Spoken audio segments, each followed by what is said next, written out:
Hey guys, in today's episode, we're going to talk a little bit about the crypto market. I'm going to share with you my opinion on why I am not a fan of investing in it, and also talk about the future of its movement. Now, if you haven't done so already, I have a brand new YouTube channel. It's called Akil Shorts. If you want some quick tip videos, 1 minute or less, check it out. YouTube search Akil Stokes Shorts and get some daily quick motivation. That's the scary part. Do you have investments in crypto? No, I do not. No. I have zero exposure to crypto. I don't have any plans of having any exposure to crypto. I am not knowledgeable about crypto. I do have opinions on crypto, but they're just personal opinions on crypto. So no. It was funny. I got interviewed over the winter by this. It was a good interview, but it was like this crypto person. I'm telling people, I'm not a crypto person. I don't know if I'm the right person to interview. But they want views and all that stuff. So I'm like, I'll keep my best, but I just hope not to disappoint. What's your opinion? I don't really see a future for it necessarily. Maybe one shall stand out amongst the rest. I don't. For me, I understand the trading value of crypto because speculation, right? The value of something is based off of what other people think, right? Just like like in any business, like you are worth what someone is willing to pay you, or something is worth what someone is willing to pay for it. So I get the speculative nature of cryptocurrencies, right? Especially as they gain more popularity and people are like, hey, I'm going to get in on the front end. From an investor standpoint, this is what has always stopped me from an investor, right? So an investor, I always look for a firm foundation. I do not see any firm foundation in crypto. So until there is a firm foundation, meaning like there is a usage. Like, what is the usage? I don't have interest in investing long term in it.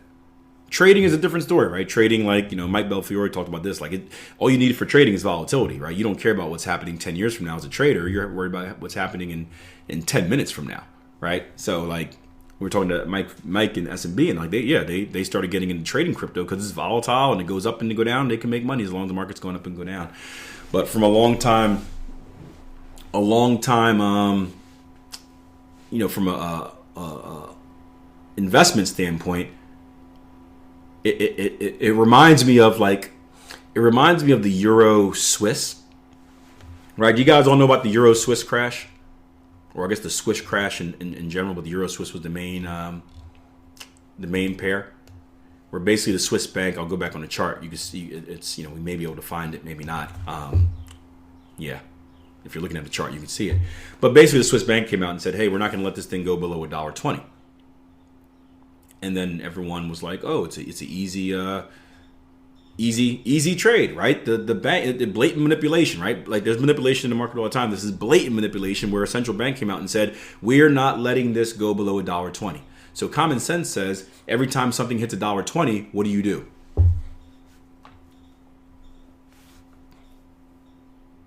Every time something hits $1.20, you buy it. Yeah. I don't think it was 5:55 a.m.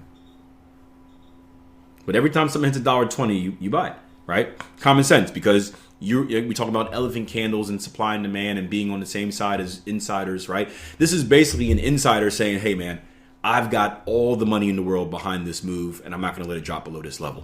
So it's like, duh, yeah, buy it up. But if you use common sense, right, if you live by the too good to be true type of philosophy, right, if it's only a matter of time before they change their opinion and they pulled the carpet out. And a lot of people got hurt. Brokerages closed and people went into debt and all types of stuff, right, because of stuff like that. So crypto is similar, not the blatant manipulation, but when we talk about the foundation, right, it's a carpet, because what is the usage of crypto right now?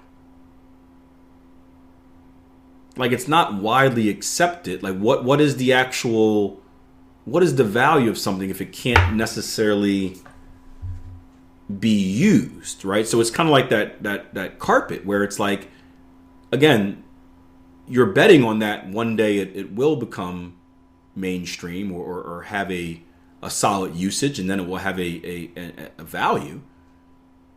But if it never does, and then people realize that, hey, wait a minute, this is never actually going to be something that is long-term sustainable, those rugs are going to get pulled out quick. Really quick. Really, really quick. And I'm not comfortable with that. So I get it. I get the speculation, and there's nothing wrong with that. It's kind of like a startup, right? It's kind of like investing in a startup where it's like, hey, I'm investing because I believe in this, and there's nothing wrong with that. There is nothing wrong with saying I'm investing in this company because I believe in this company, and if you can get in on the cheap end, right, early on, and that company ends up being a massive success, boom, it is a great investment for you, right? But you would hope that in that situation, you've done your homework. You have a reason to invest. It's not just because someone told you about it, but you actually do your research. You see that there's a need, there's a value, that what this company is doing is sustainable, that they have the ability to grow and expand. You do your research and you see all that stuff. When I look at crypto, and I'm not a crypto expert, but I don't see that. I don't see it.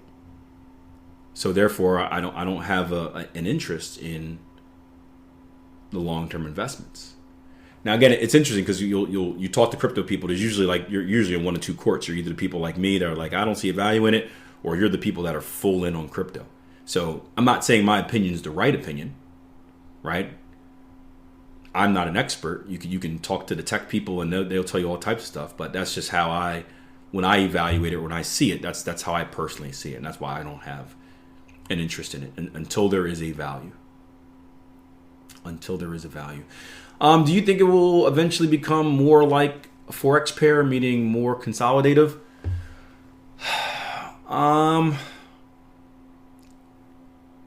Yeah, as the interest goes away, I do.